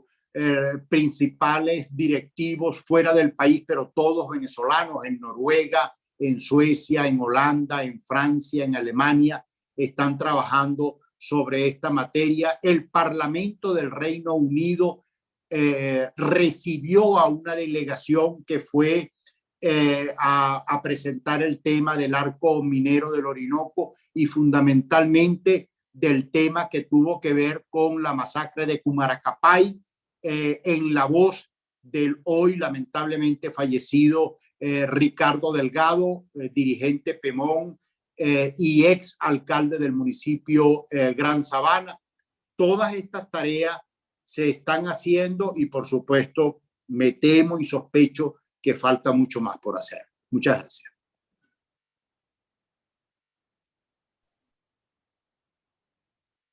Muy bien, excelente. Américo, por aquí tengo una pregunta de Liliana Faciani. Ella pregunta, ¿quiénes son las máximas autoridades en la zona? Ella dice... Yo lo mencioné. Ella dice, ¿son complacientes con esa situación o es que no están en capacidad de hacer nada? Ella dice, me refiero a la todo lo máxima... contrario. Ajá. Sí, adelante. Adelante. Bueno, primero agradecerle a Liliana. Todo lo contrario, lo que estoy intentando demostrar en este foro es que nada de eso se ha hecho sin la anuencia explícita, la complicidad de tanto del gobierno en el pasado de Hugo Chávez como en el presente de Nicolás Maduro. Por eso narré al principio cómo desarticularon todo lo que había para instalar e instaurar el desastre que hoy existe. Y la máxima autoridad existe y se llama General Carlos Osorio, quien es el presidente de la Corporación Venezolana de Minería y es quien otorga él personalmente la licencia, no la concesión. Uso la frase licencia porque es un acuerdo que ellos lo llaman alianza. Y fíjense ustedes, con un agravante surgido este año 2022, que la misma corporación venezolana de minería, presidida por Carlos Osorio, allí no se mueve, no entra. Usted va con un saco de cemento de Upata a Santa María, que queda a Guasipati, pues para ponerle un poco más lejos, a Guasipati, y ese saco de cemento es material estratégico y tiene que ser avalado, aprobado, comprado bajo la supervisión de la Corporación Minera de Venezuela, vale decir el general Carlos Osorio. O sea, eso se ha convertido en un monopolio prácticamente de la corporación. Y no solamente ahora están entregando licencias para, o mejor dicho, para alianzas mineras en diamante, en oro, en coltán y otros minerales, sino que también están entregando licencia para la deforestación. En el Palmar hemos registrado denuncias de productores que le llegan a su finca diciéndoles, con presencia fundamentalmente del ELN en el área, que los llaman los pategoma, diciéndole, por ejemplo, cosas como esta: permítenos deforestar tu finca, te vamos a pagar $20 por metro cúbico y nosotros nos beneficiamos del resto y nosotros nos encargamos de sacar el material con licencia de la Corporación Venezolana de Minería y del general Carlos Osorio. En el supuesto que el productor se niegue a aceptar la deforestación, entonces comienzan a hacerle lo que se llama en Guayana la vida cuadrito, comienzan a amenazarlos y por supuesto o abandona el sitio, el espacio, o sencillamente terminan aceptando la deforestación. Quiero, para que la gente se ubique geográficamente, el Palmar colinda con lo que se conoce como el ABRAE de la reserva más gigantesca de Venezuela, que se llama Imataca. Allí eso se supone es un pulmón del mundo y hoy se está deforestando de manera impune y eso implica la migración de animales porque tienen que salir de su hábitat. Uno de los animales que ha salido de su hábitat, por ejemplo, es el águila arpía, que ya es difícil conseguirlo en Imataca porque tienen que migrar hacia otra zona montañosas que no pueden ser las mismas porque se está siendo deforestada totalmente. Y un detalle que se me escapó en la presentación es que el área deforestada que está cuantificada por SS Orinoco por la vía satelital, cuando tú sumas esa área, ya se ha deforestado lamentablemente un espacio similar a todo el estado Miranda, lo que equivale a decir casi 8.000 kilómetros cuadrados de deforestación, además del envenenamiento de las aguas por mercurio y por cianuro, que han traído como consecuencias que poblaciones como Guasipati y el Callao hoy no tengan la fuente de agua de donde tomar. Todo el Callao, todo Guasipati, hace más de 4 años que la planta de tratamiento está cerrada y tienen que tomar agua de aljibes, que por supuesto ya también están contaminadas porque las aguas subterráneas se comunican. Esas dos ciudades fundamentalmente en su gran mayoría no tienen cloacas y los pozos sépticos se comunican también con las aguas de pozos profundos y además la propia actividad minera. El Yuruari como río está totalmente contaminado y no puede suministrarle agua ni al Callao ni a Guasipati, que son dos poblaciones importantes del estado Bolívar, capital del municipio Rocio, Guasipati, y capital del municipio El Callao, el propio Callao.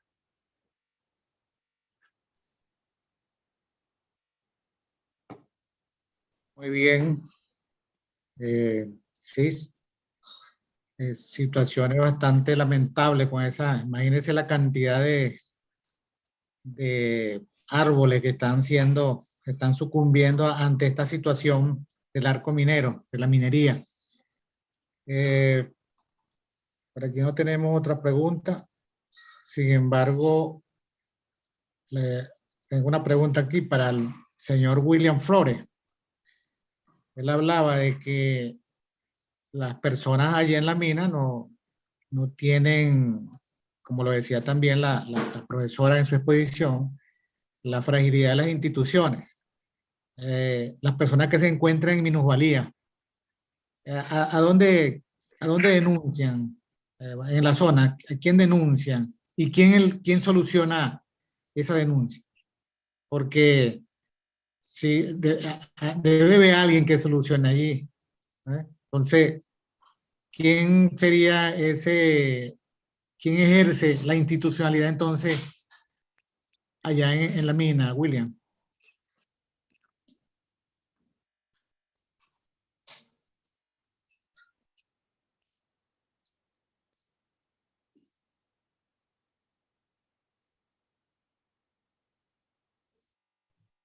¿No se escucha, William?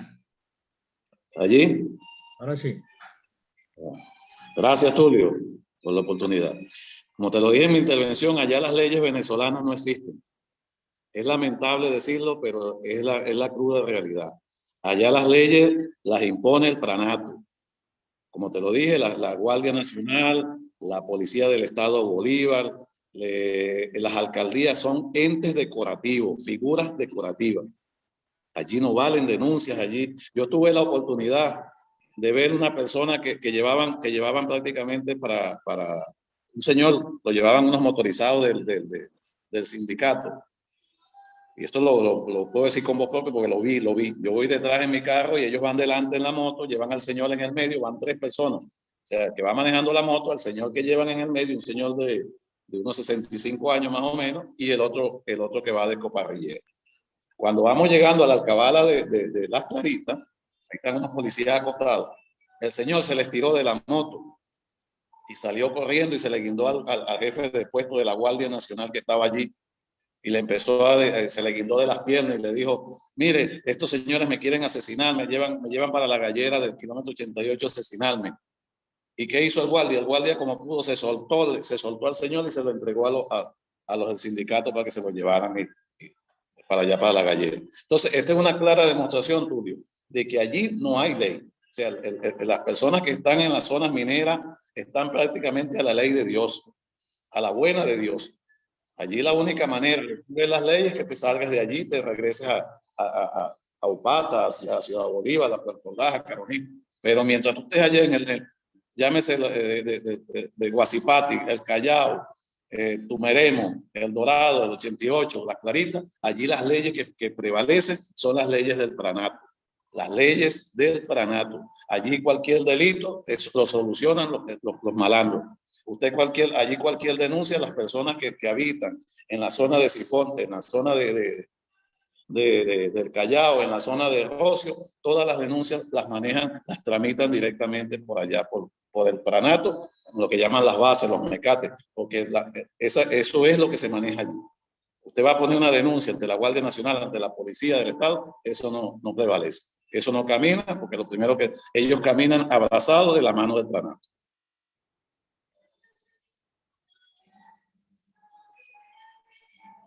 Gracias, William.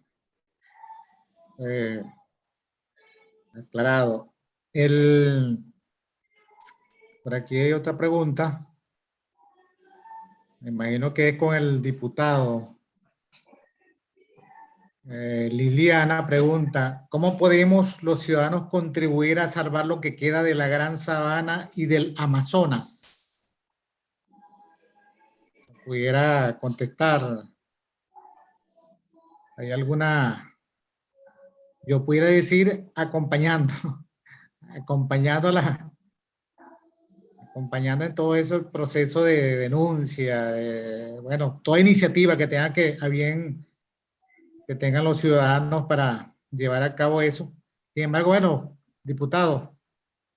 Sí, bueno, le acabo de contestar por el privado a la señora Liliana sobre la materia. Yo creo que la mejor manera que podemos hacer, o sea, lo más a mano, que no depende de terceros, sino de nosotros mismos, es convertirnos en eco, en multiplicadores, en megáfono de toda esta situación que hoy lamentablemente se vive al sur del Orinoco y que a diario se violan los derechos humanos y la catástrofe esta que ha narrado con detalles pues el amigo Flores.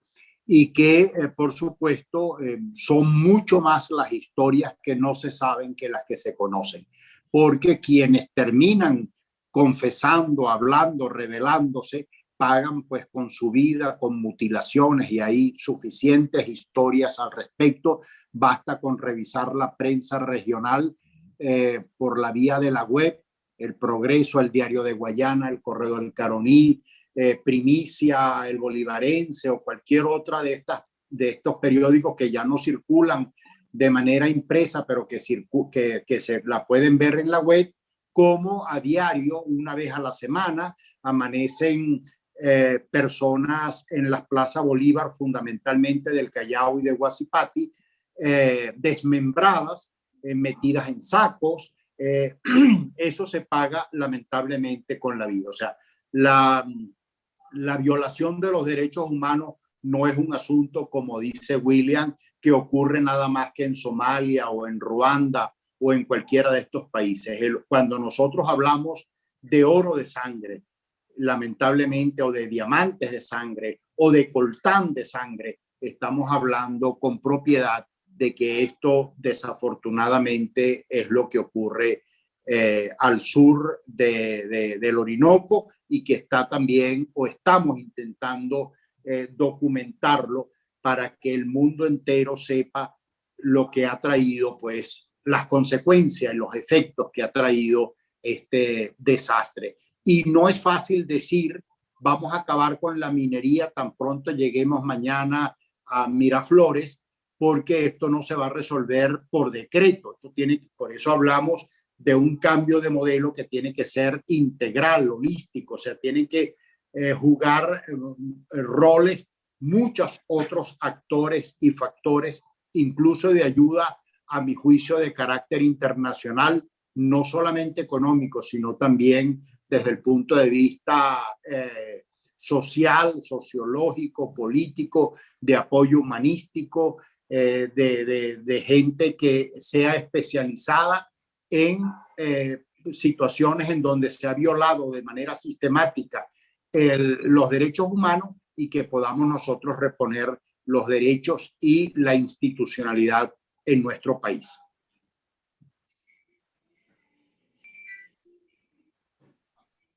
Muy bien. Por aquí Ángel Gustavo pregunta para el doctor Ramón Guillermo. Acciones a nivel de las mesas democráticas y otras, valga su nivel de influencia. Lamentablemente el doctor Aveledo se retiró.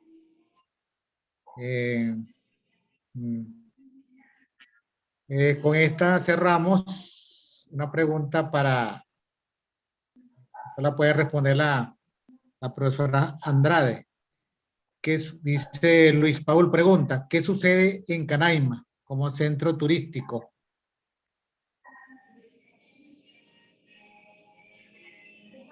¿Sí? La profesora Andrade. Pregunta Luis Paul. Ok, muchas gracias. Es que no tenía la opción de...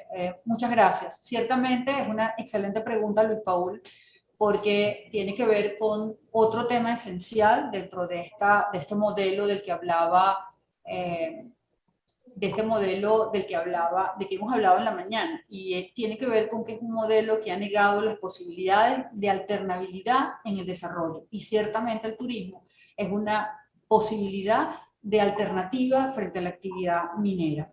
En esa misma materia, con lo cual, efectivamente, lo que ha venido ocurriendo en Canaima es que con la política que el gobierno tiene en materia de turismo, que es el desaliento del turismo, es simplemente permitir un turismo de alto nivel o de alta gama, por ejemplo, entre otras cosas que ha afectado a Ciudad Guayana, o la afectó durante buena parte de la pandemia, porque se permitió incluso el ingreso de turismo, digamos, no había aviones, sino que iban directo a Canaima, y eso por supuesto que afectaba un turismo más vinculado y más orientado a desarrollar una alternativa.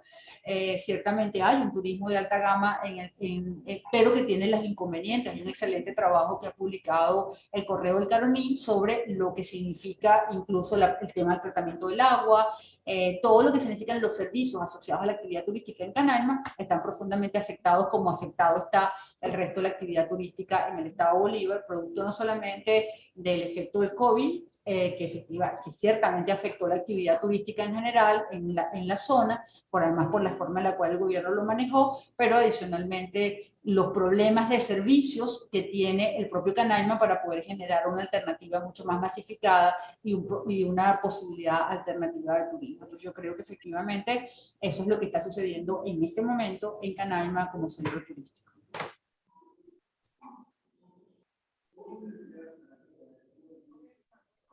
Muy bien, profesora. Gracias. Bueno, creo que ya estamos finalizando y de verdad que ha sido muy importante la información que hemos recibido en el día de hoy.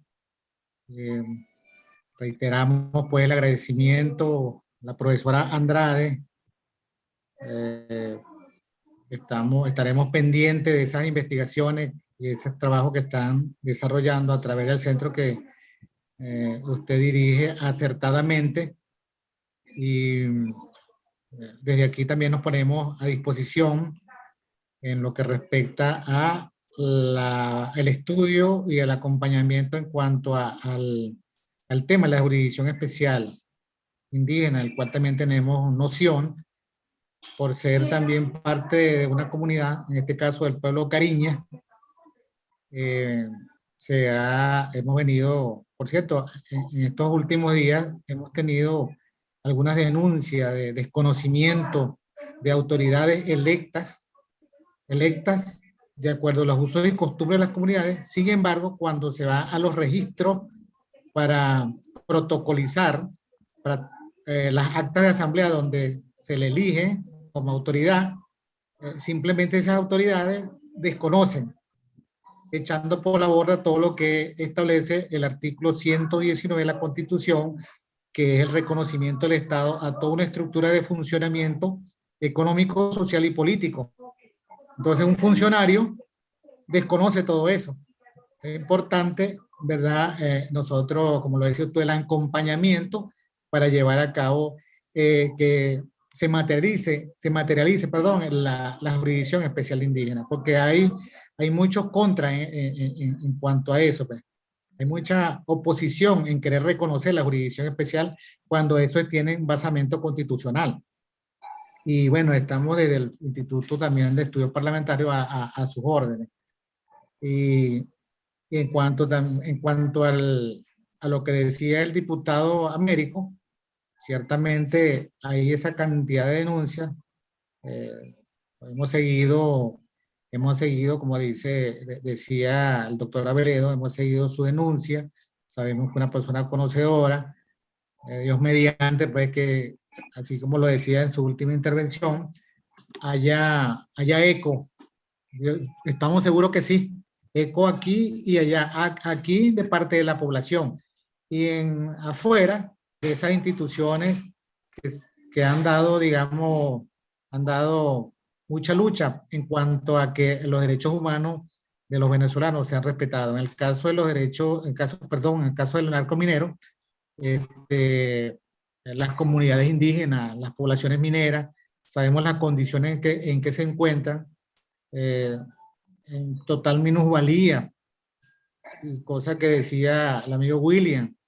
Bueno, está a merced de grupos irregulares, grupos paramilitares, y eso ya de por sí ya es una violación de los derechos. Ya cuando las instituciones que no están creadas para eso actúan, ya de por sí eso es una violación a los derechos elementales de los ciudadanos.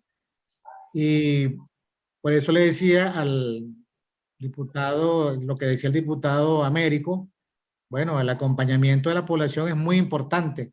Sabemos que no se va a lograr de un momento a otro cambiar esa realidad, pero la constancia tiene su premio. Y William, por supuesto, muy acertado su participación, dar a conocer a los que estamos participando en este foro la forma como una persona que va a la mina, la cantidad de vicisitudes que tiene que sortear para poder, primero, mantenerse con vida, porque no es fácil estar caminando en un mundo donde reina grupos irregulares, donde reina el AMPA, y no es fácil.